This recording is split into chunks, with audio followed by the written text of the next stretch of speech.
We're going to do an exercise to start focusing on shoulder blade and arm bone or arm in your shoulder socket rhythm. So they have to move in a partnership.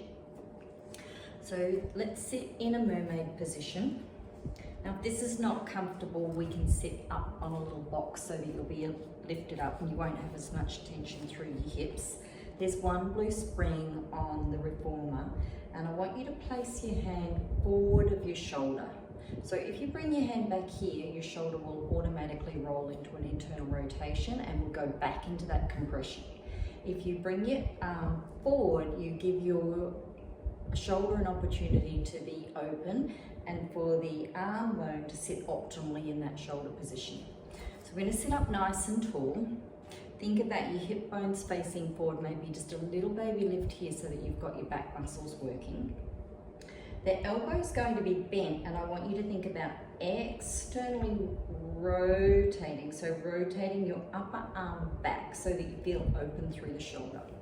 And all we're going to do is push the foot bar away without the shoulder lifting up, and then bend this elbow back in and down to allow the carriage to come back.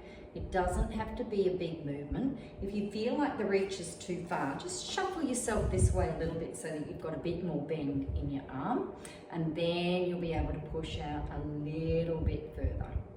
So our goal here is to feel the muscles underneath your arms. These muscles here, this is called your serratus, and when that's working, it will work in relationship with your oblique muscles, your side abs, and keep your upper shoulders a little bit quiet.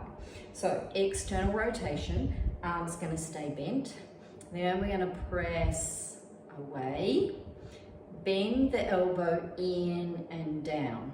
So we're avoiding this kind of action. We don't want the shoulder coming up. Keep the shoulder down, keep the elbow rotated, the top of the arm rotated open.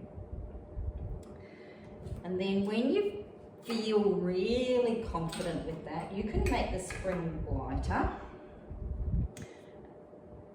so that the carriage will travel a little bit more.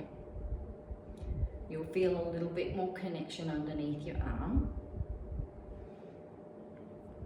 And then we can add in the mermaid. So you're going to flex at your waist. This shoulder's staying down. And then to come back in, remember we're bending this arm to bring yourself back upright. So we're not going to hike your arm up into your shoulder as you press in and out. Shoulder stays down, elbow stays bent. Side bend, you can press out to wherever feels good for you, keeping this shoulder down. So the work is staying under here. Bend your elbow down towards the floor as you straighten up your spine.